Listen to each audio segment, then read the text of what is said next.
Usa patay samtang duha samdan atol sa sunog sa Zamboanga City Sabado sa gabi. Base sa ulahing ihap, ana sa kapin 200 kabalay ang nasunog. Samtang kapin libo na ka mga individual ang apektado sa sunog. Ani ang report ni Krisa Dapitan.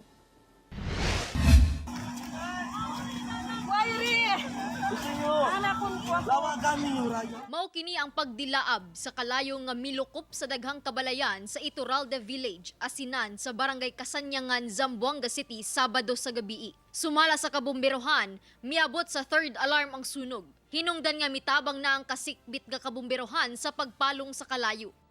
Matod sa kabumberohan, naglisod kuno sila pagpakgang sa kalayo tungod dikit-dikit ang mga balay ug kasagaran gama sa light materials hinungdan nga daling mikatay ang kalayo. Naiwan ko yung anak ko. Sumigaw na sila ng, ay yung anak mo. Nakalimutan na blind na ako kasi malakas na talaga. Biglaan talaga kumalat. Mahirap, syempre. Pero nandito na wala nang pero lalaban pa rin. Ang hirap pero wala na tayong magagawa. Tumakbo na para masipang kahit hindi na matira yung mga gamit basta yung sarili namin masaba lang. Halos 4 ka oras una na deklarang fire out.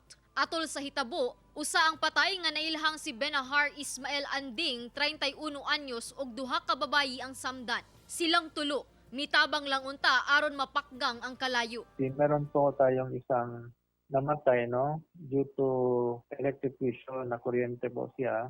And then meron po tayong dalawang injured. Yung isa na kuryente din siya pero na-injured lang And then yung isang injured pa punctured lang ito punctured nail. Sumala sa City Social Welfare and Development Office, miabot sa 240 ka panimalay ang naugdaw sa sunog ug anaa sa 388 ka pamilya o 1,485 ka individual ang apektado sa maong sunog kinsa nahatagan na og ayuda. Gibana-bana ang moabot sa 3 million pesos ang danyo sa sunog. Sa inisyal nga investigasyon sa kabumberohan, faulty electrical wiring ang hinungdan sa sunog nga sumala pa nagsugod sa balay sa bag-ong gikasal nga si Jane Halil. Padayon pa ang investigasyon sa kabumberohan sa tinubdan sa sunog. Yung initial findings nga natin na ay nagkaroon ng electrical short circuit due to overloading po. Continue pa rin tayo sa mga data gathering. Kauban si Alta Rosales sa kamera. Ako si Krisa Dapitan para sa One Mindanao.